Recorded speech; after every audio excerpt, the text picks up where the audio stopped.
केवल कांग्रेस की नकारात्मक बातों पर हम विश्वास आपको वोट नहीं मांग रहे। अगर किसी राज्य का अगर उसकी आर्थिक स्थिति के अगर कोई इकोनॉमिक पैरामीटर्स है तो कांग्रेस और भारतीय जनता पार्टी का फर्क आप समझ लीजिए। मध्य प्रदेश में कृषि विकास का दर 18.90 है, गुजरात में 11.50 है और सोनिया मनमोहन सिंह के नेतृत्व में हमारे भारत का कृषि विकास का दर 2.50 है। बहनों और भाइयों, जीडीपी मध्य प्रदेश में 11.20 है, गुजरात में 11.50 है और मनमोहन सिंह जी और सोनिया जी के नेतृत्व में हमारे यूपी और कांग्रेस सरकार ने देश के जीडीपी को 4.50% पर लाकर रखा। जब अटल जी का शासन था, जब एनडीए का शासन था तो 8.5% तक जीडीपी गया था। हमारा फॉरेन एक्सचेंज रिजर्व बढ़ा हुआ था, इन्होंने पूरा खाली कर दिया है, देश का दिवाला पीटा है। अगर फिर से एक बार आने वाले 2 महीने में इसकी स्थिति रहेगी तो देश का सोना फिर से विदेशी बैंकों में गिरवी रखना पड़ेगा। ऐसी देश की भी स्थिति हुई है।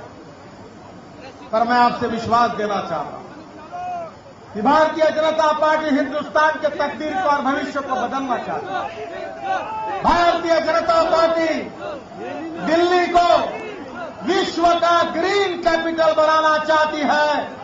हम जमुना को प्रदूषण से मुक्त करेंगे। जो गंदा पानी जा रहा है उसके लिए कॉमन एटीपी प्लांट बनाकर उस पानी को रिसाइकलिंग करके इंडस्ट्री के लिए, गार्डन के लिए और वो पानी पावर प्रोजेक्ट के लिए खर्चा करेंगे, उपयोग में लाएंगे और यमुना में बैरेजेस बनाकर 10-10 किलोमीटर तक पानी का स्टोरेज रहेगा और दिल्ली की जनता को 24 घंटे पानी मिला। ये ऐलान भारतीय जनता पार्टी ने किया। हमारी मध्य प्रदेश की सरकार ने पीठ पर शासन में रिलायंस को पावर प्रोजेक्ट दिया है जहां कोयला भी और पानी भी है। आपको पता है बिजली का दर कितना है? शासन में रिलायंस मध्य प्रदेश के लिए ₹1.19 यूनिट के भाव से 2000 मेगावाट बिजली दे रही है।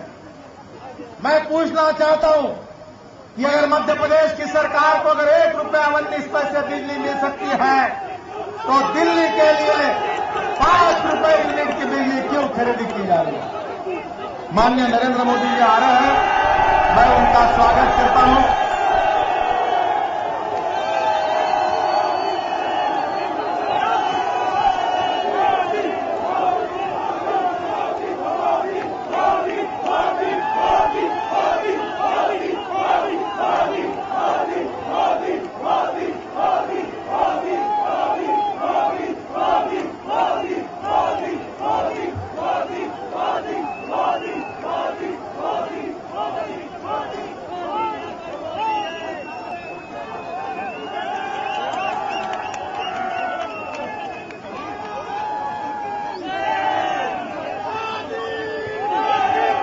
मैं आपको विश्वास देना चाहता हूं कि दिल्ली को विश्व का ग्रीन कैपिटल हम बनाएंगे। ये जो बिल्डिंग है, स्टेडियम है, इस पर सोलर पैनल लगाकर ऐसे मीटर आपके घर में बिठा देंगे कि हर बिल्डिंग, हर बंगला, हर घर, हर सरकारी ऑफिस, हर स्टेडियम, हर गोडाउन ये सौर ऊर्जा निर्माण करेगा और पैनल के लिए हम लोग 0% ब्याज से सबको कर्जा उपलब्ध करा कर देंगे।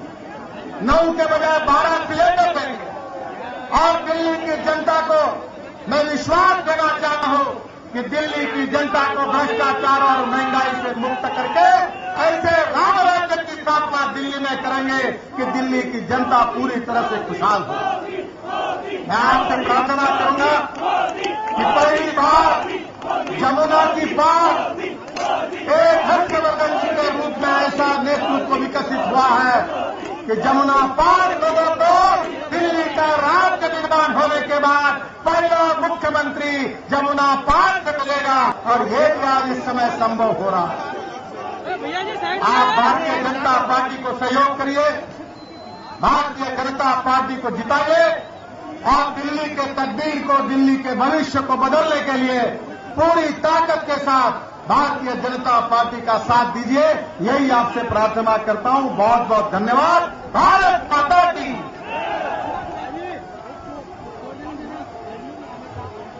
हर हर मोदी। हाथ खड़ा करो। हर हर मोदी। भारत माता की। वंदे। मित्रों, हमारे विशेष आग्रह पर राज्यसभा में विपक्ष के हमारे नेता श्री अरुण जेटली यहां पधारे हैं। मैं श्री अरुण जेटली को आमंत्रण करता हूं कि वो हम सबको संबोधित करें।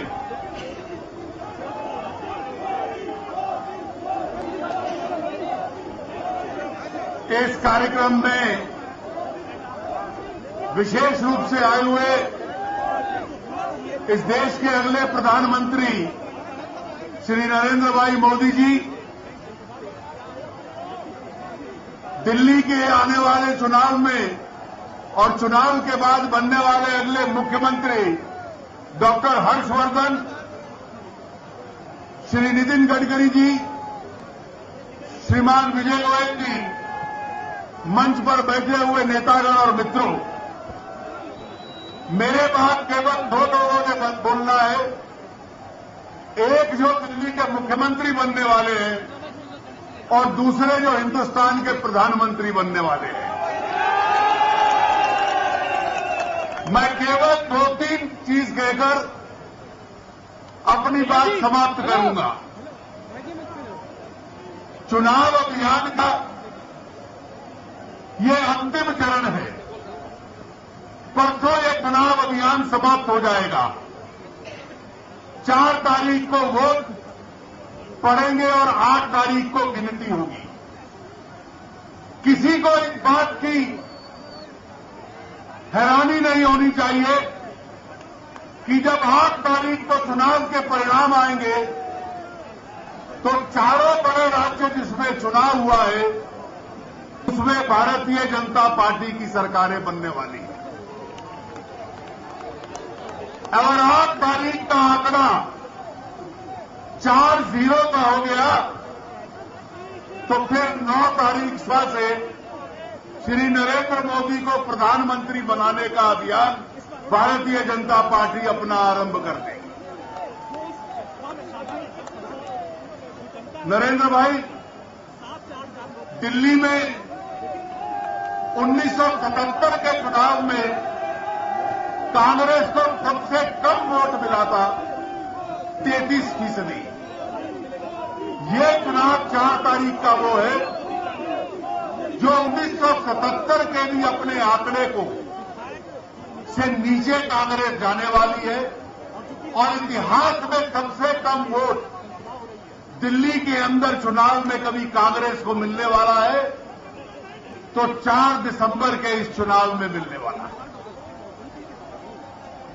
कांग्रेस अभियान की ये दुर्दशा है कि आपको याद होगा कि 2 सप्ताह पहले कांग्रेस की सभा संबोधित करने के लिए श्री राहुल गांधी दिल्ली आए थे। मैदान बिल्कुल खाली था, सभा में कोई प्रभाव नहीं हो पाया। वो दिन गया, उसके बाद वो दिल्ली में एक कार्यक्रम करने नहीं आए। आज दिल्ली में कांग्रेस पार्टी ने घोषणा की थी कि प्रधानमंत्री डॉक्टर मनमोहन सिंह की सभा होगी। हम दिल्लीवासी अपने आप को खुशकिस्मत मानते थे कि बहुत समय के बाद प्रधानमंत्री डॉक्टर मनमोहन सिंह को सुनने का मौका हमें मिलेगा। लेकिन मोदी जी, आपके 3 कार्यक्रम आज दिल्ली में तय हो गए, उसकी तुलना न हो पाए तो 2 दिन पहले प्रधानमंत्री का कार्यक्रम कैंसिल कर दिया गया, ये कहकर कि वो बड़े व्यस्त हैं, दिल्ली में अभियान नहीं कर सकते। एक एक करके कांग्रेस का हर नेता दिल्ली के अभियान से अपने आप को खिसका रहा है। कोई बड़ा नेता चुनाव अभियान में नहीं आ रहा। अभियान समाप्त होने से पहले जैसे अपने हथियार डाल दिए हो, ये परिस्थिति है। इस अभियान में मैं केवल एक विषय आपके सामने रखूंगा, बाकी नरेंद्र भाई, डॉक्टर हर्षवर्धन रखेंगे। 4 तारीख के वोट में 1 वोट से 3 काम पूरे होने वाले हैं। पहले तो ये जो हमारे विधानसभा के उम्मीदवार बैठे हैं, भारतीय जनता पार्टी के नेताओं को चुनकर आप विधानसभा में भेजोगे, ये पहला लाभ होने वाला है। दूसरा लाभ होने वाला है कि दिल्ली में एक साफ सुथरी, ईमानदार छवि रखने वाले एक विश्वसनीयता के नेता डॉक्टर हर्षवर्धन को मुख्यमंत्री बनाने का अवसर मिलने वाला है। जमुना पार से भी एक मुख्यमंत्री बनेगा, ये दिल्ली का एक नया इतिहास रचा जाएगा। और कहीं जो मैंने बात कही कि कहीं चारों राज्यों में हम जीत गए, जिसकी संभावना पूरी दिखती है, तो फिर अप्रैल के चुनाव में क्या होगा, वो नतीजा भी अपने आप स्पष्ट हो जाएगा। श्री नरेंद्र मोदी हिंदुस्तान के अगले प्रधानमंत्री। मैं केवल इतनी अपील आपसे करना चाहता हूं, राजनीतिक माहौल अच्छा है। एक दोहरी सरकार विरोधी भावना केंद्र की हुकूमत के खिलाफ, दिल्ली की सरकार के खिलाफ खूब फैली हुई है हिंदुस्तान में। ऐसा अवसर इस सरकार को हराने का, भारतीय जनता पार्टी को जिताने का कभी ऐसा अवसर दोबारा मिले ना मिले। 4 तारीख के इस चुनाव में कमल का बटन दबाकर भारतीय जनता पार्टी को एक बहुत बड़ी जीत आप देंगे। आप सबका बहुत बहुत धन्यवाद।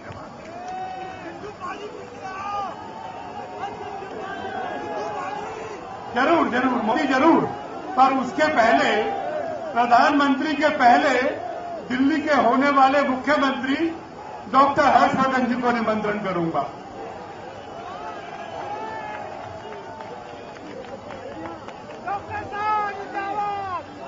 डॉक्टर साहब उसी पे, अरे सर इस पे, ये डॉक्टर साहब इस पे, अरे सर ओपन पे डॉक्टर साहब।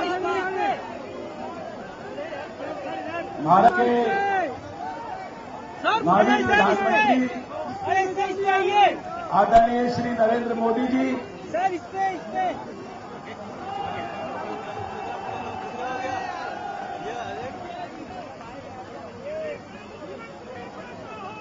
भारत के भावी प्रधानमंत्री आदरणीय श्री नरेंद्र मोदी जी,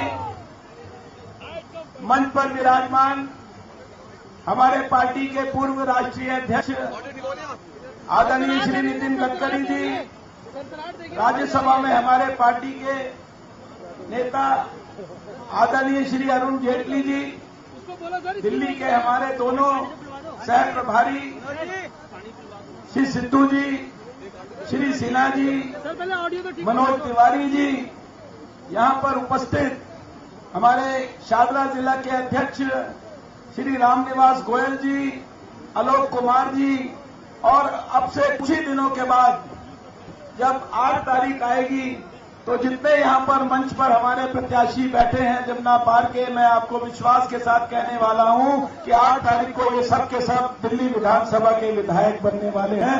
मैं उन सबके नाम नहीं ले रहा, लेकिन आप सबको बधाई देना चाहता हूं।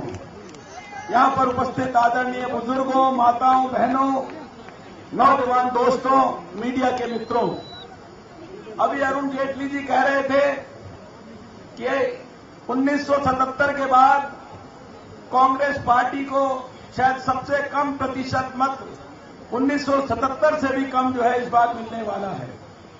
पिछले दिनों में मुझे सारे दिल्ली में जाने का मौका मिला है, नजफगढ़ से लेकर बवाना तक, बवाना से लेकर ओखला तक, कोंडली से लेकर मुस्तफाबाद तक, सीमापुरी से लेकर जनकपुरी तक। दिल्ली का कोई ऐसा कोना नहीं है जहां मुझे जाने का मौका नहीं मिला, और सब जगह कार्यकर्ताओं का उत्साह अप्रत्याशित मैंने देखा, लेकिन कार्यकर्ताओं से भी कई गुना ज्यादा मैंने उत्साह जनता में देखा। मैंने जनता की भावना देखी और जनता को ये कहते हुए सुना कि हम कुछ भी करने को तैयार हैं इस बार, लेकिन हम किसी भी कीमत पर न दिल्ली के लिए न नई दिल्ली के लिए भ्रष्ट और बेईमान कांग्रेस को किसी भी कीमत पर हम वोट नहीं देंगे। दिल्ली के लोग तंग आ चुके हैं शीला जी की 15 वर्ष की सरकार से, जो केवल लगातार दिल्ली के लोगों को अपमानित करती है। बिजली के बिल कम नहीं कर सकती तो दिल्ली के लोगों को यह कहती है कि आप पंखे इस्तेमाल करना बंद कर दो, आप कूलर इस्तेमाल करना बंद कर दो, आप एसी क्यों चलाते हो, और अगर बिजली का इस्तेमाल करोगे तो बढ़े हुए बिजली के बिल देने पड़ेंगे। लगातार बिजली कंपनियों से साठगांठ, बिजली की चोरी कम होती है लेकिन बिजली के बिल बढ़ते जाते हैं। 15 साल से दिल्ली के अंदर दिल्ली जल बोर्ड की अध्यक्षा श्रीमती शीला दीक्षित है। एक विभाग ऐसा है जिसकी लगातार वो मंत्री है, लेकिन उसके बावजूद भी दिल्ली वालों को पानी नहीं है। 50% पानी चोरी हो रहा है, पानी लीक हो रहा है, पानी के दाम लगातार बढ़ते जा रहे हैं। ऐसा पानी हमें मिल रहा है जो हमारे को बीमारी पैदा करता है। 15 साल हो गए, नौजवानों की क्या स्थिति है? माँ बाप को छोड़कर बच्चों को जाकर दूर नौकरियां करनी पड़ रही हैं। मेरे अपने बच्चे जमनाबाद में मैं रहता हूं, लेकिन मेरे बच्चे गुड़गांव में नौकरी करने के लिए उनको द्वारका में जाकर रहना पड़ता है, क्योंकि दिल्ली में नौकरियां नहीं है। दिल्ली में 11 लाख लोग, या विश्वासनगर के एम्प्लॉयमेंट एक्सचेंज में जाकर देखिए, 11 लाख नौजवानों का नाम दर्ज है, उनको नौकरी नहीं है। लेकिन दिल्ली के मुख्यमंत्री को इसकी चिंता नहीं है। दिल्ली के अंदर हमारे नौजवान 90% ले ले, लेकिन उनको कॉलेज के अंदर एडमिशन की व्यवस्था नहीं है। महिलाओं की सुरक्षा के नाम पर पिछले 15 साल के अंदर शीला जी से हमने क्या सुना? केवल यही सुना, पुलिस मेरे पास नहीं है। अरे पुलिस आपके पास नहीं है तो पुलिस को अपने पास लाने के लिए आपने क्या किया 15 साल के अंदर, जरा बताइए। 10 साल में केंद्र की आपकी सरकार थी, केंद्र की सरकार से जाकर 10 साल के अंदर दिल्ली को पूर्ण राज्य का दर्जा क्यों नहीं दिलाया आपने? और जब हमारी केंद्र में सरकार थी अटल बिहारी वाजपेयी की, तो हमने पहली बार देश के अंदर आजादी के बाद से अब तक दिल्ली को पूर्ण राज्य का दर्जा बनाने का बिल दिया, तो सबसे पहले पार्लियामेंट में विरोध करने वाले कांग्रेस नेता थे। उस समय अडवाणी जी ने उस बिल को भी कांग्रेस के नेता प्रणब मुखर्जी साहब के पास भेज दिया था। अरे शीला जी, आपको दिल्ली की चिंता थी तो प्रणब मुखर्जी साहब से जाकर आपने उस बिल को पास क्यों नहीं कराया? उस बिल को वापस जो है पार्लियामेंट के अंदर क्यों नहीं जो है रिपोर्ट को भिजवाया? लेकिन आपको इस बात की चिंता नहीं है। आप तो ये कहकर छूट जाती हैं, दिल्ली के अंदर सौम्या विश्वनाथन की मृत्यु हुई, दिल्ली की मुख्यमंत्री ने हमको अपमानित कर दिया, कह दिया कि बच्चियों को शाम को 6 बजे के बाद 8 बजे के बाद घर से बाहर निकलने की जरूरत क्या है? अरे आपको मुख्यमंत्री जी किसी चीज की आवश्यकता नहीं है, लेकिन दिल्ली में सैकड़ों ऐसे परिवार हैं जहां बच्चियां अपने माँ बाप को, अपने छोटे भाई बहन को सपोर्ट करने के लिए नौकरियां करती है।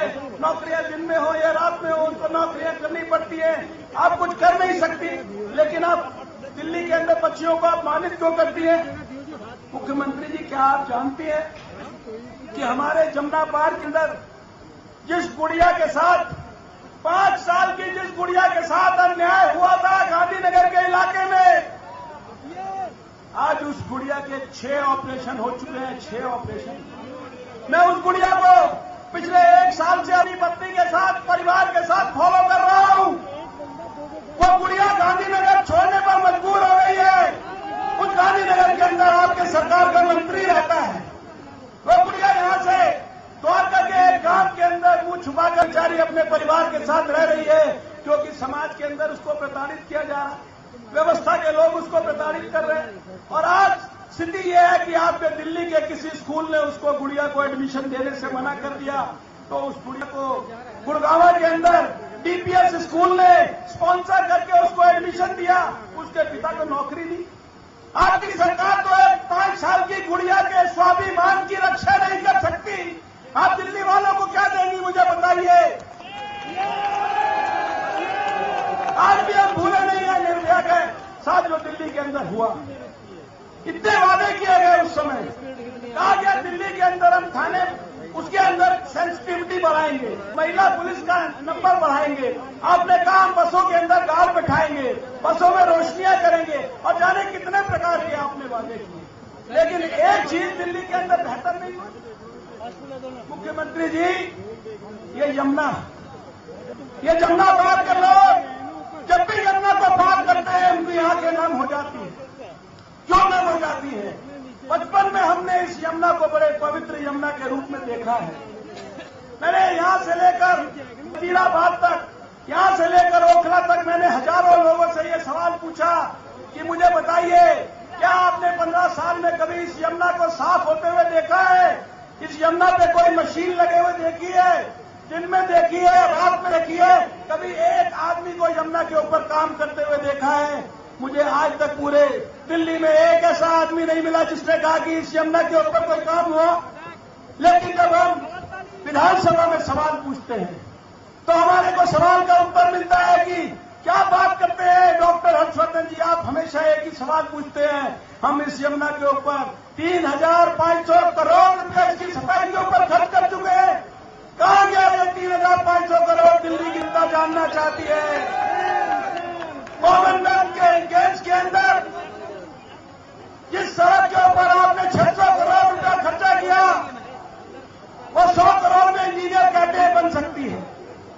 जिस ऑडिटोरियम के रिनोवेशन पे आपने 965 करोड़ किया खर्च, लोग कहते हैं वैसा ऑडिटोरियम, वैसा स्टेडियम नया हैदराबाद में 90 करोड़ रुपए में बन गया। जिस ब्रिज को आर्मी के लोग 30-40 लाख में बना गए, आप 10 करोड़ में बना रही थी और वो 10 दिन पहले गिर गया। क्या जमुना पार के लोगों को, क्या दिल्ली के लोगों को आज भी कनॉट प्लेस 700 करोड़ रुपए में बना हुआ कनॉट प्लेस 2010 में कॉमनवेल्थ गेम्स खत्म हो गए, लेकिन आज भी कनॉट प्लेस में फुटपाथ बन रहा। मुख्यमंत्री जी, इन सब प्रश्नों के आपको जवाब देने पड़ेंगे। आपको जवाब देना पड़ेगा कि आपने 2008 में अनऑथराइज्ड कॉलोनियों को जो झूठे सर्टिफिकेट दिए, आपने ये कहा 1 साल में इनको नियमित कर देंगे। आपको जवाब देना पड़ेगा कि 2012 के अंदर फिर आपने झूठ बोला और ये कहा कि इन कॉलोनियों को आपने 895 को नियमित कर दिया। अरे अगर आपने नियमित कर दिया है तो अगर आप टेम्परेरी सर्टिफिकेट दे सकती थी तो 2013 तक आपने परमानेंट सर्टिफिकेट क्यों नहीं दिया? अभी वहां पर अनऑथराइज्ड कॉलोनियों में रजिस्ट्री क्यों नहीं हो रही? 15 साल में हमारे गांवों का लाल डोरा क्यों नहीं मिला?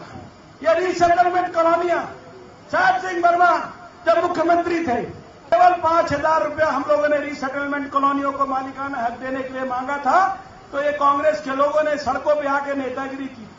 और आज उन गरीब लोगों से आप 7 लाख रुपया, 8 लाख रुपया सर्कल रेट मांग रहे हैं। किस आधार पर मांग रहे हैं आप ये सब कुछ? गरीबों के साथ अन्याय, उनकी थाली आपने खाली कर दी। प्याज का कीमत 100 रुपया हो गया और आप दिल्ली के लोगों को यह कहकर अपमानित करती है कि मैंने भी 7 दिन से प्याज नहीं खाया।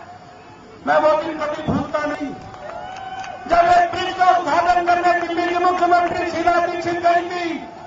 फ्लाईओवर का उद्घाटन करते समय वो भूल गई फ्लाईओवर को बनाने के लिए हमारे कितने पूर्वांचल के लोगों ने अपना खून और पसीना बहाया, लेकिन उन्होंने उस फ्लाईओवर का उद्घाटन करते समय कहा ये पूर्वांचल के लोग दिल्ली में आते हैं, दिल्ली के ऊपर बोझ बन गए हैं, ये सारी कॉलोनियों में रहते हैं, वहां पर गंदगी करते हैं, इनके कारण दिल्ली के अंदर लॉ एंड ऑर्डर की, क्राइम की सिचुएशन खराब हो गई। अरे मुख्यमंत्री जी, जब जमुना पार में आपका बेटा सांसद का चुनाव लड़ता है तो आप कटोरा लेकर पूरे जमुना पार में घूमती है कि मैं पूर्वांचल की हूं, मेरे बेटे की मत करिए। जब वो बिल बनाते हैं, अपना पसीना बहाते हैं इस दिल्ली के नवनिर्माण के लिए, तब आपको ख्याल नहीं आता, तब आप उनको दिल्ली पर भोट बताती है। कितनी बार हमारे को अपमानित किया जाएगा? आप दिल्ली जब की होटल में भी पानी की जब हम उनसे बात करते हैं, कहती है कि काश दिल्ली में 2-2 यमुना होती तो शायद मैं दिल्ली का जो है उद्धार कर पाती। काश श्री देवता हमारे को और ज्यादा आशीर्वाद दे देते। दोस्तों, बहुत सारे विषय हैं, इन सारे विषयों की चर्चा मुझे करने की जरूरत नहीं है, लेकिन मैं आपको विश्वास दिलाना चाहता हूं कि अपने नेताओं के मार्गदर्शन में नरेंद्र मोदी जी से आशीर्वाद लेकर और हम लोग दिल्ली के अंदर एक ऐसी सरकार बनाकर आपको दिखाएंगे जो पूरी ईमानदारी के साथ काम करेगी, पूरी पारदर्शिता के साथ काम करेगी। ऐसी सरकार होगी जो जनता की सरकार होगी, जनता के सहयोग से होगी, जनता के एडवाइस से होगी और जनता के हितों की ईमानदारी से रक्षा करेगी। हम महंगाई को दूर करके दिखाएंगे, क्योंकि महंगाई जो बढ़ती है तो भ्रष्टाचार के कारण बढ़ती है। हम बिजली के दाम को पानी के दाम को इनको ठीक करके दिखाएंगे। हम हर घर को सोलर पावर हाउस बनाकर दिखाएंगे। हम महिलाओं की सुरक्षा के लिए ईमानदारी से काम करके दिखाएंगे। हम नौजवानों को जॉब दिलाने के लिए काम करके दिखाएंगे और इस यमुना नदी को दोबारा से पवित्र नदी बनाकर दिखाएंगे। हम गांवों के अंदर लोगों की हैसियत को, लोगों की सुरक्षा को, लोगों की बेहतरी के लिए काम करेंगे। और हमारे लिए अनऑथराइज्ड कॉलोनी में रहने वाले लोग केवल वोट बैंक नहीं होंगे कि चुनाव के समय घोषणा करो और उसके बाद उनको भूल जाओ। हम अनऑथराइज्ड कॉलोनियों के अंदर उनको नियमित करने के साथ साथ उनके भी अधिकार के लिए काम करेंगे। वहां पर भी स्कूल बनाएंगे, वहां पर भी प्लेग्राउंड बनाएंगे, वहां पर भी पोस्ट ऑफिस बनाएंगे, वहां पर भी खेलने के मैदान बनाएंगे। हम इस दिशा के अंदर दिल्ली को लेकर जाएंगे जिस दिशा के ऊपर दिल्ली वालों को गर्व होगा। ऐसी सरकार बनाएंगे जिस सरकार के अंदर किसी की हिम्मत नहीं होगी भ्रष्टाचार करने की। और मैं आपको विश्वास दिलाना चाहता हूं, दिल्ली की सरकार के ऊपर आपको गर्व होगा। दिल्ली की सरकार आपकी अपनी सरकार होगी। और मैं आपको इतना भी विश्वास दिलाना चाहता हूं कि जब 4 तारीख को आप कमल के बटन पर हाथ रखेंगे, अंगूठा रखेंगे और उस बटन को कैसे ही दबाएंगे, आपकी अपनी तकदीर बदलेगी। दिल्ली की तकदीर बदलनी शुरू हो जाएगी, देश की तकदीर बदलनी शुरू हो जाएगी।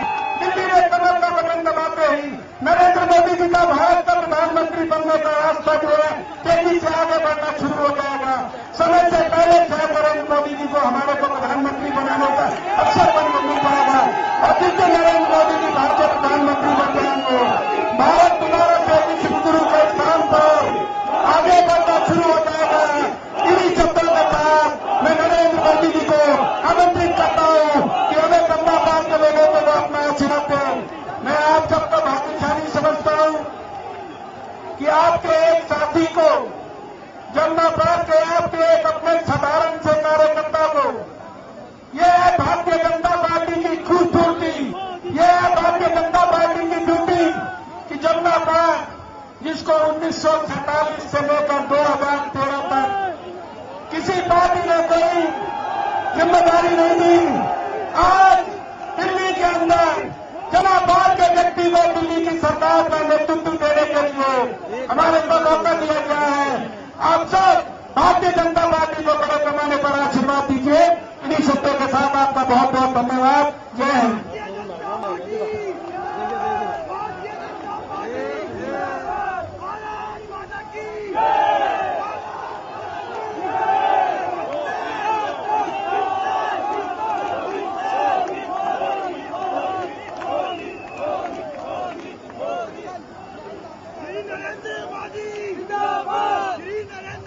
मित्रों,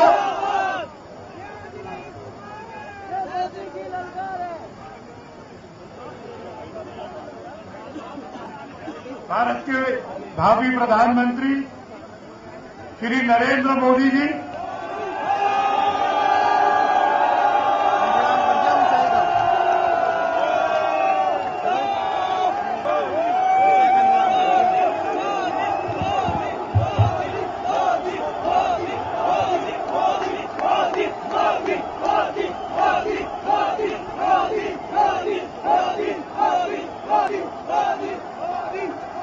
भारत माता के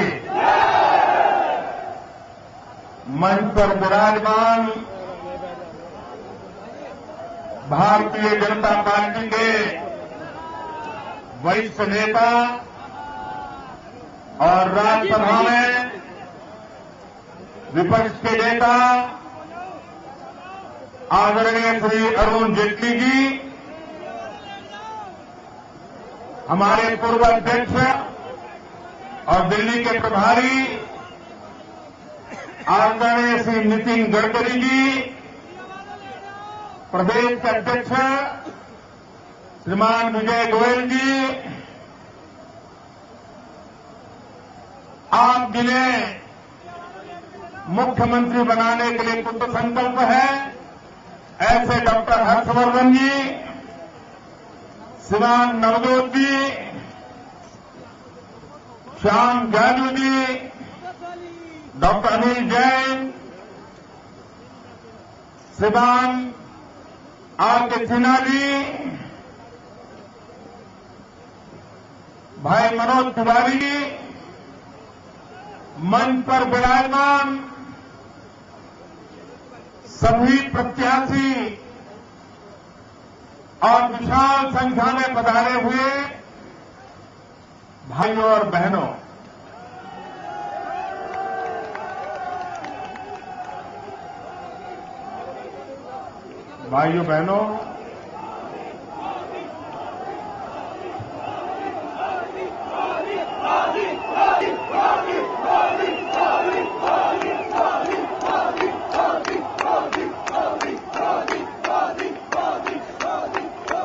आपका प्यार मेरे सर आंखों पर।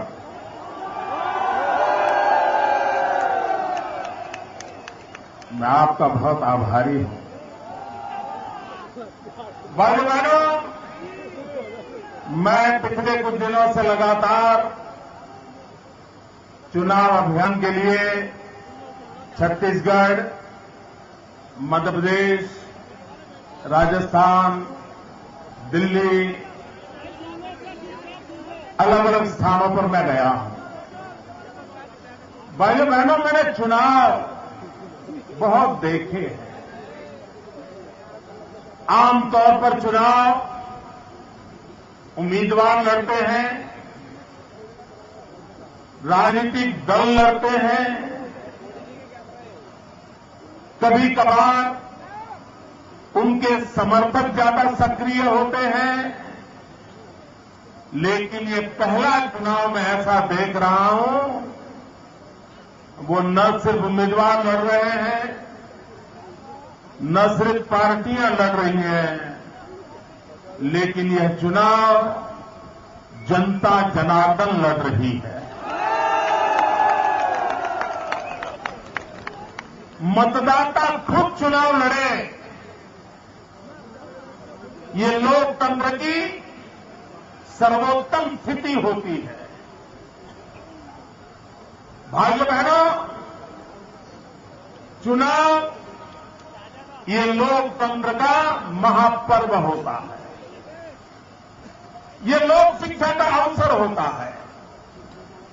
राजनीतिक दलों ने अपनी बात लोगों के बीच जाकर के करनी होती है,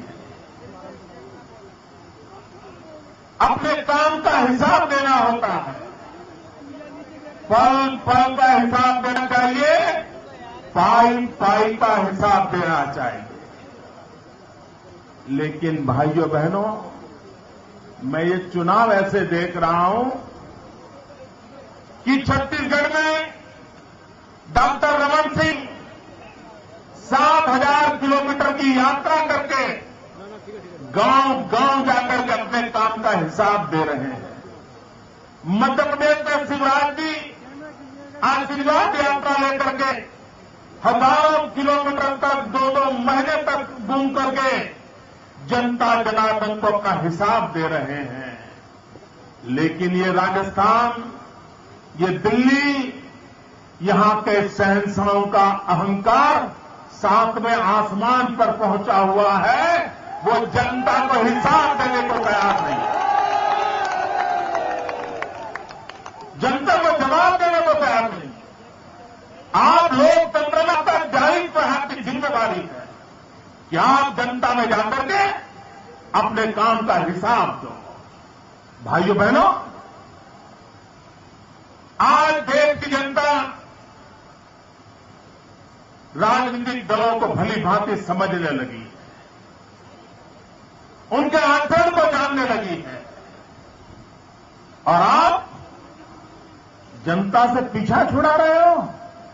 आप मुझे बताइए भैया, ये दिल्ली में ये भारत सरकार के इतने बड़े बड़े दिग्गज बैठे हैं, उन्होंने दिल्ली में आकर के लोगों को मिलना चाहिए कि नहीं मिलना चाहिए? उन्होंने आकर के सभा करनी है कि नहीं करनी चाहिए? यहां की जनता को अपना हिसाब देना चाहिए कि नहीं देना चाहिए? आपसे डर रहे हैं।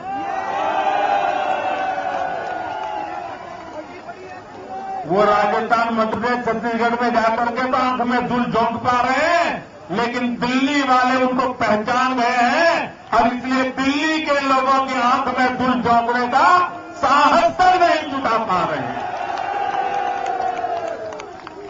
भाइयों बहनों, इतना बड़ा चुनाव है। 4 राज्यों 5 राज्यों का चुनाव एक छोटी बात नहीं है। आप मुझे कहिए, महंगाई एक सबसे बड़ी समस्या है कि नहीं है? जरा मुझे ताकत से बताइए, महंगाई एक सबसे बड़ी समस्या है या नहीं है? क्या कांग्रेस पार्टी ने महंगाई के संबंध में बोलना चाहिए कि नहीं बोलना चाहिए? आप मध्य प्रदेश, छत्तीसगढ़, राजस्थान, दिल्ली, मिजोरम एक भी चुनाव में एक कांग्रेस के बड़े बड़े दिग्गज गए, महंगाई का मां बोलने को तैयार नहीं है, मां बोलने को तैयार नहीं है। क्यों भाई? यहां का व्यक्ति आपकी नीतियों के कारण परेशान है, आप जवाब क्यों नहीं देते हैं? और ऊपर से ये फैशन हो गई है। और मेरे मीडिया के मित्रों को भी मैं प्रार्थना करता हूं, फैशन ये वही है, चुनाव दिल्ली का चल रहा है, जवाब मोदी का गुजरात की सरकार का मांगा जा रहा है। चुनाव राजस्थान का चल रहा है, जवाब मोदी की गुजरात की सरकार का मांगा जा रहा है। अरे दिल्ली के शहंशाहों, ये ट्विटर पर, फेसबुक पर, प्रेस कॉन्फ्रेंस में एक कमरे में बंद बैठ करके ये जो गाली गलौज कर रहे हो ना, ये अनाप शनाप आरोप लगा रहे हो, ये सारे आरोप 1 साल पहले जब गुजरात में विधानसभा का चुनाव था आप लगा चुके हो, सारी गंध फैलाने की कोशिश कर चुके हो। आपने कोई रास्ता छोड़ा नहीं था, लेकिन उसके बावजूद भी गुजरात की जनता ने बार बार आपको परास्त किया है। और इसलिए देश के और लोगों के सामने झूठ फैला करके, गलत बातें बता करके आप कुछ कमाई पर करोगे, वो जमाना चला गया। जनता को आपकी बातों में भरोसा नहीं है, आपके शब्दों में विश्वास नहीं है। आप अपने बातों के कारण विश्वास को खो चुके हो। भाइयों बहनों, आप मुझे कहिए, लोग तो कभी हमको पूछते हैं, अच्छा मोदी जी ये कांग्रेस की आलोचना बहुत हो गई। देखिए, कांग्रेस के पास एक बढ़िया टोली है, वो कांग्रेस के झंडे वंडे लेकर के नहीं निकलते, लेकिन पूरी तरह कांग्रेस का रक्षा कवच बन करके बैठ जाते हैं। कांग्रेस पे हमला हो जाए तो बचाने के लिए दीवार बना देते हैं और अपने आप को बहुत बड़ा एलिट मानते हैं। ये लोग क्या कहते हैं आजकल? अच्छा भाई मोदी जी ये तो बराबर है, लेकिन मोदी जी आपका विजन क्या है, ऐसा पूछते हैं। आपका विजन क्या है, ऐसा पूछते हैं। कांग्रेस को पूछते नहीं कि आपने देश को बर्बाद किया, बाहर निकलने का कोई रास्ता है ये तो बताओ, नहीं पूछते। मोदी को पूछते हैं। 2 कारण हो सकते हैं, एक तो उनको सीरियसली लगता है कि शायद भाजपा दिल्ली में आ रही है, तो अच्छी बात है, और कुछ लोगों को लगता है कि कांग्रेस को बचाना है तो मोदी पे हमला बोलते रहो, गाड़ी चल जाएगी। आप मुझे बताइए भाई बहनों, इस देश में जब आपातकाल के बाद सरकार बनी, मोरारजी भाई देसाई प्रधानमंत्री थे, क्या इस देश में महंगाई बढ़ी थी? जो पुरानी उम्र के लोग होंगे उनको मालूम होगा, महंगाई बढ़ी थी?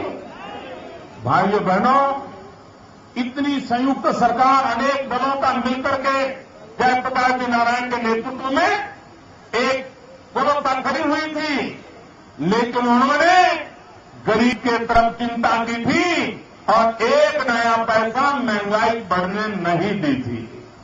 भाइयों बहनों, जब अटल बिहारी वाजपेयी की सरकार थी, महंगाई बढ़ी थी? अटल जी की सरकार थी तब महंगाई बढ़ी थी?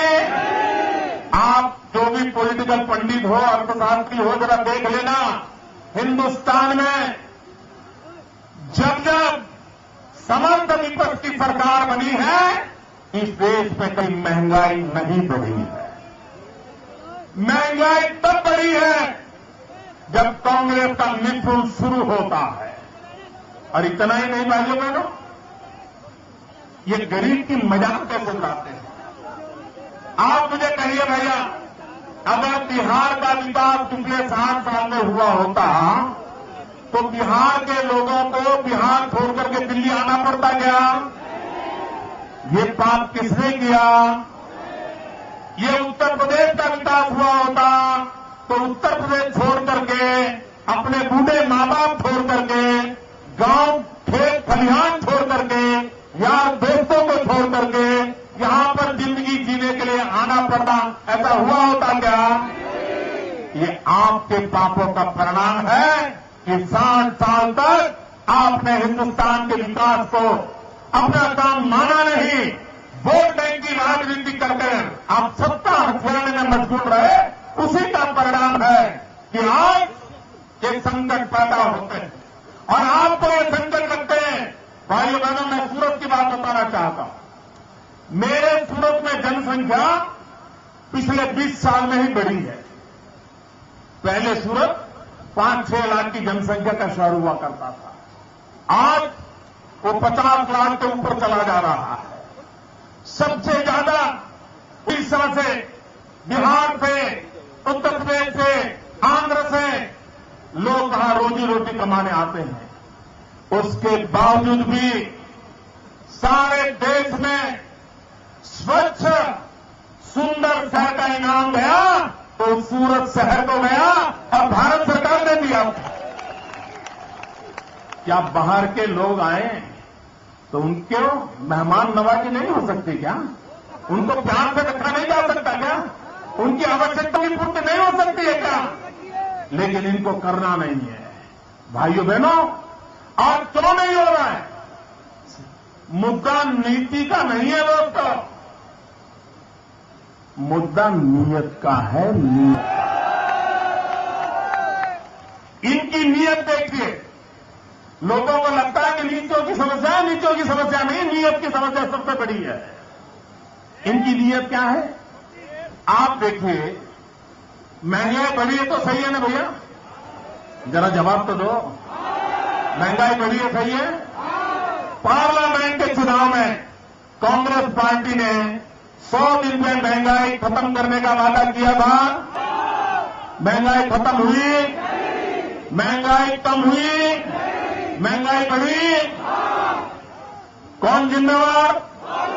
कौन जिम्मेवार?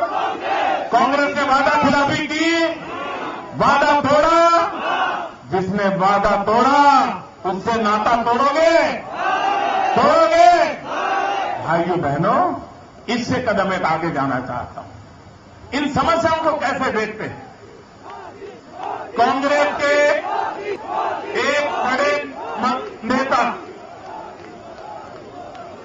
जो अपने आप को बहुत बड़ा बुद्धिमान मानते हैं, मनमोहन सिंह जी की सरकार में मंत्री है और वो ये मानते हैं कि इस देश में जब भगवान बुद्धि बांट रहा था तो सबसे पहले वो ही खड़े थे। सारी बुद्धि उन्हीं को मिली हुई है, बाकी हम लोग सब खाली हैं। उन्होंने क्या कहा सुना? उन्होंने कहा, और वो पत्रकारों से ऐसे झगड़ा करते हुए बोलते हैं, उन्होंने कहा कि देखो भाई, पहले गरीब सूखी रोटी खाता था, अब गरीब 2-2 सब्जी खाता है, इसलिए महंगाई बढ़ गई। भाइयों बहनों, क्या गरीब के पेट के कारण महंगाई बढ़ी है?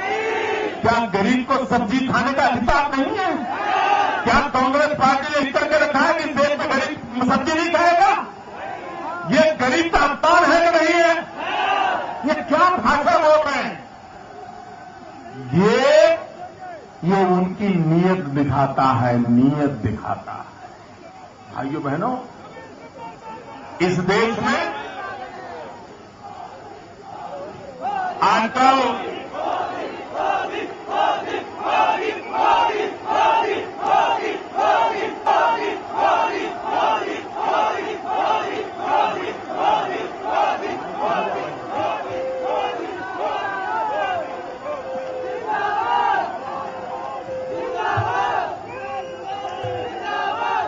भाइयों बहनों,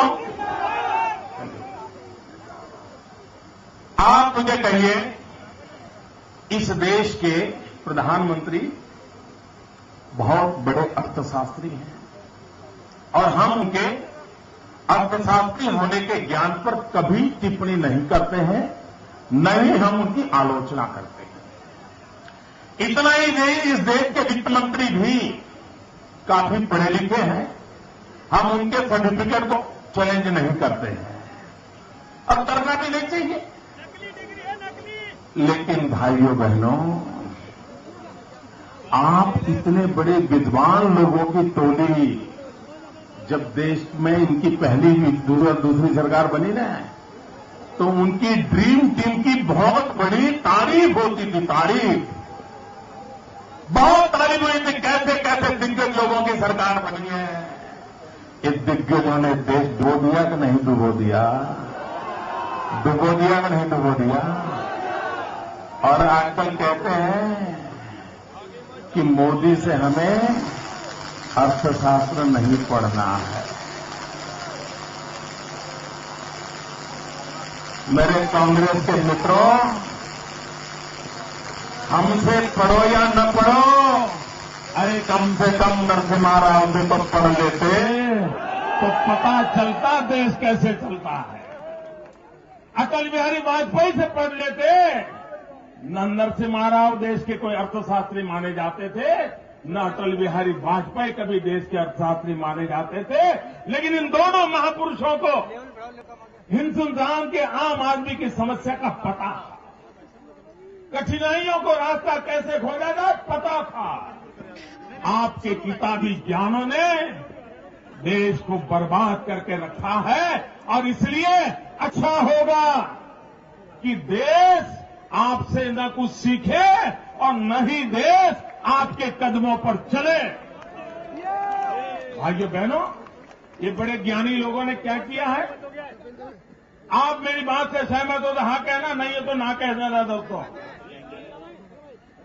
देश के सबसे बड़े विद्वान अर्थशास्त्री प्रधानमंत्री वो प्लानिंग, और वो ये कहते हैं अगर कोई व्यक्ति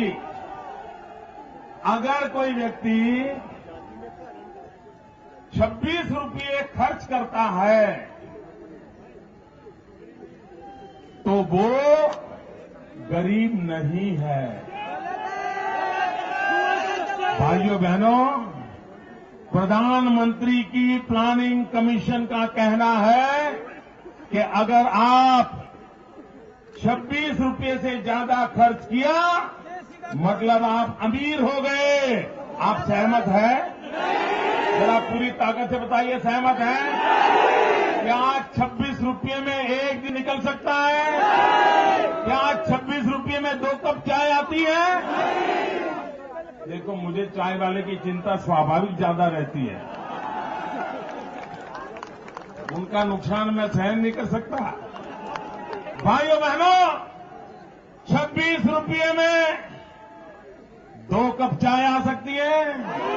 अरे प्रधानमंत्री जी और अर्थशास्त्र का दावा करने वाले वित्त मंत्री जी, धरती की सच्चाई तो ये कहती है कि 26 रुपये में 300 ग्राम प्याज नहीं आ सकती। 300 ग्राम प्याज। आप देश को गुमराह कर रहे हो। इतना ही नहीं भाइयों बहनों, ये कैसे कैसे बयान देते हैं। उनको एक बार पूछा गया, वो बड़े बुद्धिमान मंत्री को, तो उन्होंने जवाब दिया, क्या सरकार का काम है सब्जी बेचना, प्याज बेचना? ऐसा जवाब दिया था। और अभी आपके मुख्यमंत्री क्या कर रही थी? सब्जी बेच रही थी, प्याज बेच रही थी। चुनाव आया, मैं हैरान हूं, आचार संहिता होते हुए भी इलेक्शन कमीशन ने उनको क्यों मदद की मुझे समझ नहीं आया। भाइयों बहनों, कोई कितनी ही मदद क्यों न करे, दिल्ली में बैठी हुई सरकार ने मान लिया है, केंद्र सरकार ने भी मान लिया है, दिल्ली प्रदेश सरकार ने भी मान लिया है कि इनका जाना तय है। भाइयों बहनों, आप मुझे बताइए, आज दिल्ली में सबसे ज्यादा समस्या वाला कोई इलाका है तो कौन सा है? कौन सा है?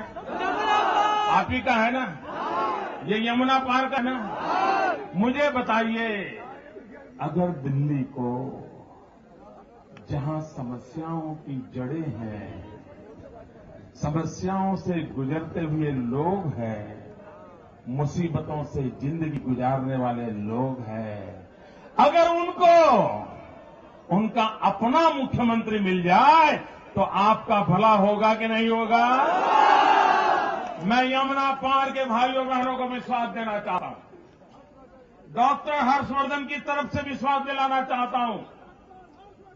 उन्होंने आपके साथ जीवन गुजारा, वो दिन रात आपके बीच में रहे हैं, वो आपकी समस्याओं को भली भांति जानते हैं, और इसलिए आने वाले 5 साल में अगर किसी का बेड़ा पार होना है तो यमुना पार वालों का बेड़ा पार होने वाला है। भाइयों बहनों, यहां तो कांग्रेस को घुसने भी मत देना। आपकी पूरी तबाही बर्बादी का कारण, आपकी तबाही का कारण, आपकी बर्बादी का कारण, आपकी कठिनाइयों का कारण, भाइयों बहनों, इसका कारण कांग्रेस पार्टी कैसा झूठ बोलते हैं लोग, देखिए कैसा भ्रम फैलाते हैं। यहां पर एक अफवाह फैलाई जा रही है कि दिल्ली से भी गुजरात में बिजली महंगी है। ये झूठ चलाया जा रहा है ना, लगातार चलाया जा रहा है। भाइयों बहनों, मैं बताना चाहता हूं, गुजरात में 30 यूनिट तक बिजली सिर्फ ₹1.5 में दी जाती है। आपके यहां 30 वाले को भी ₹3.90 देना पड़ता है। अब ये चलाते रहते हैं, पता नहीं मेरे बोलने के बाद भी चलाते रहेंगे। मैं और भी बताता हूं मित्रों, यहां पर 200 यूनिट से ऊपर बिजली का दाम है ₹5.80। गुजरात में दाम है ₹4.57, 57 पैसा। बताइए, सस्ती बिजली कौन देता है? सस्ती बिजली कौन देता है? आगे भाइयों बहनों, कॉमर्शियल का पावर टैरिफ देख लीजिए। दिल्ली में कॉमर्शियल का पावर टैरिफ है ₹6.40 से लेकर के ₹9.27। अगर एवरेज निकालें तो ₹8.41 बनता है। गुजरात में भाइयों बहनों कॉमर्शियल का टैरिफ है ₹4.92, ₹4.92। बताइए कितना फर्क है। भाइयों बहनों, इंडस्ट्रियल पावर दिल्ली में है ₹7.05 से लेकर के ₹8.24 तक। एवरेज अगर गिन ले तो ₹7.55। भाइयों बहनों, गुजरात में इंडस्ट्रियल टैरिफ है ₹6.13। और शीला जी, आपको किसान को तो बिजली देनी नहीं होती है। आपके पर किसान का बिजली का 1 नया पैसा का बोझ नहीं है। हम किसानों को इतनी कम दाम से बिजली देते हैं कि हमें 3,000 करोड़ रुपया किसान को बिजली में सब्सिडी देनी होती है, जो बोझ दिल्ली की सरकार पर नहीं है। भाइयों बहनों, ये कई दिनों से ये लगातार झूठ चल रहा था और मोदी के मुंह से एक आध 55 के बजाय 56 बोल दूं, 55 के अगर 50 बोल दूं, तो ये बहुत बड़ी 1,000 लोगों की टीम कंप्यूटर पर बैठ जाती है। इतना रिसर्च करते हैं, फिर निकालते हैं मोदी ने 55 बोला, लेकिन वो तो 54.5 था। इन महाशयों को फुर्सत नहीं मिली कि कोई तो देख लेता कि गुजरात में बिजली का दाम क्या है। ये मैडम का झूठ चलता ही रहा और आज शायद मैं यह ना आता तो वो और चलाती रहती। भाइयों बहनों, इन समस्याओं की जड़ कहां है? समस्या की जड़ है बैड गवर्नेंस। समस्या की जड़ है बैड गवर्नेंस। भाइयों बहनों, मैं बताना चाहता हूं आज कांग्रेस पार्टी को गवर्नेंस से कोई लेना देना नहीं। वे मानते हैं कि 5 साल जो मिलते हैं वो वोट बैंक में इजाफा करने के लिए जोड़ तोड़ की राजनीति करते रहना। कभी इसको रखो, इसको रखो, संभालो, वोट पालो, यही काम करते हैं। भाइयों बहनों, देश आजाद हुआ, उसके तुरंत बाद सुराज्य पर अगर ध्यान केंद्रित किया गया होता, सुशासन पर ध्यान केंद्रित किया होता, तो हमारे बाद आजाद हुए देश आज डेवलप कंट्री में न गिने जाते, हम भी डेवलप कंट्री में माने जाते। लेकिन भाइयों बहनों, इनका सुराज्य में विश्वास नहीं है, सुशासन में विश्वास नहीं है, और कोई भी बात तो कहते हैं हमने एक्ट बनाया। देखिए, ये कांग्रेस पार्टी का चलेगा। आने वाले दिनों में अगर गलती से भी हमारे सर पे पड़ी तो सांस लेने का एक्ट बनाएगी, हवा लेने का एक्ट बनाएगी, पानी पीने के अधिकार का एक्ट बना देगी, फुटपाथ पर चलने का अधिकार का एक्ट बना देगी। पता नहीं भाइयों बहनों, ये कैसे जनता को मूर्ख बना रहे हैं, कैसे जनता की आंख में धूल झोंक रहे हैं। भाइयों बहनों, अगर सुशासन हो, गुड गवर्नेंस पर बल दिया जाए, हमारे देश में वनडे क्रिकेट फेमस है ना, वनडे क्रिकेट फेमस है। गुजरात ने वनडे गवर्नेंस का नमूना दिया है, वनडे गवर्नेंस का।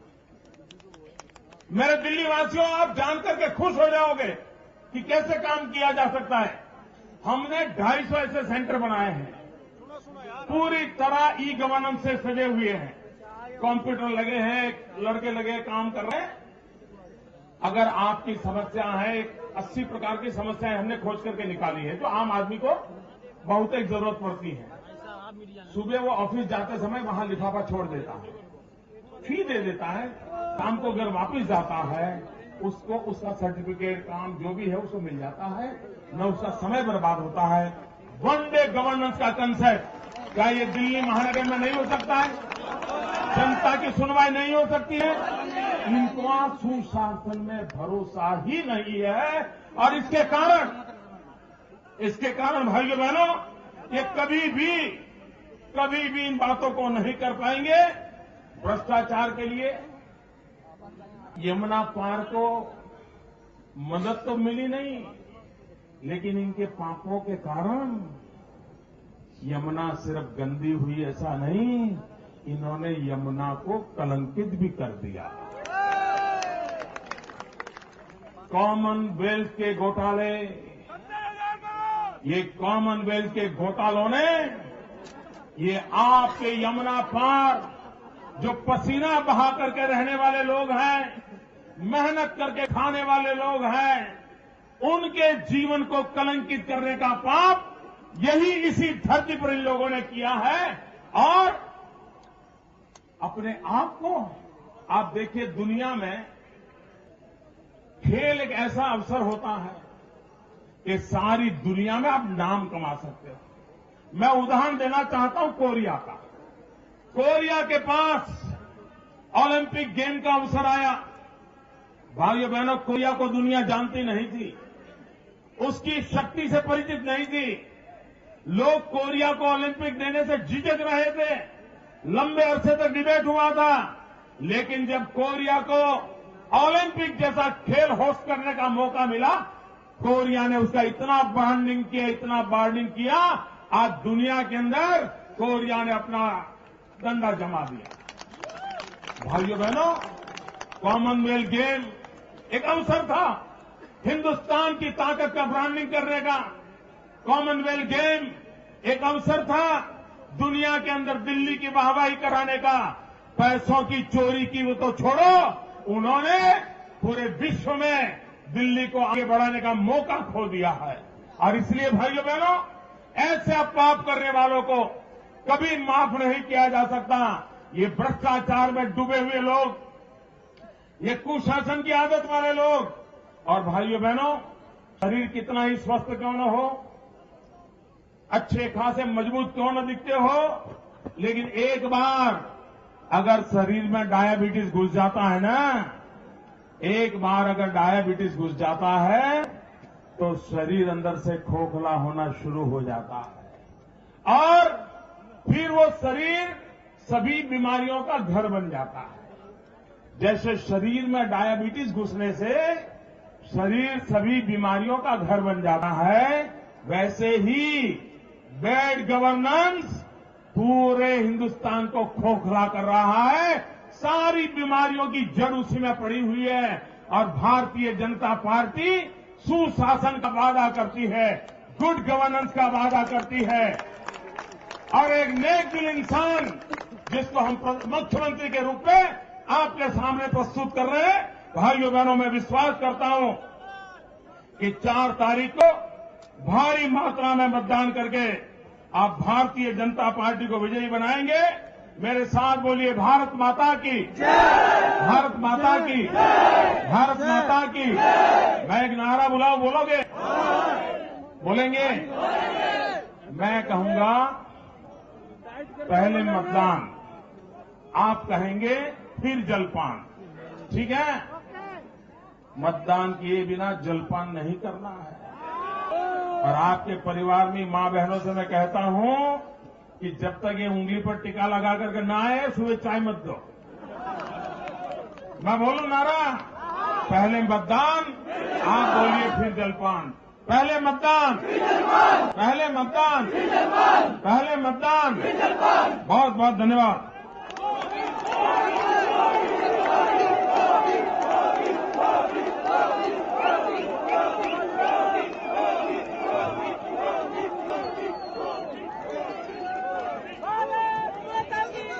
भारतीय जनता ने जिस उत्साह से और इन्वॉल्वमेंट से श्री नरेंद्र मोदी जी को चुना है, उसके लिए भारतीय जनता पार्टी हार्दिक कृतज्ञता व्यक्त करती है।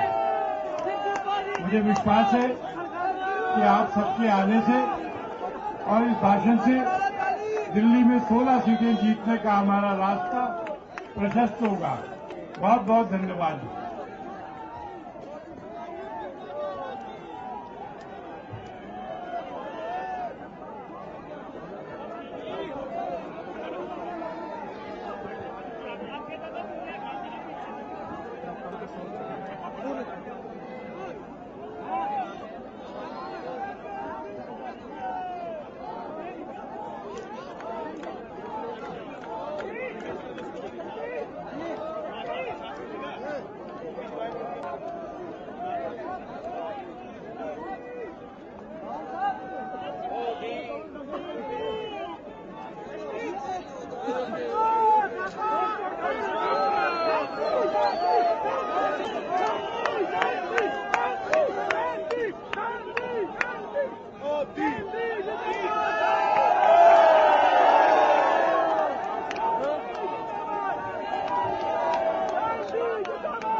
बत्रा साहब जिंदाबाद जिंदाबाद जिंदाबाद। आप बत्रा साहब कार्रवाई बंद करो।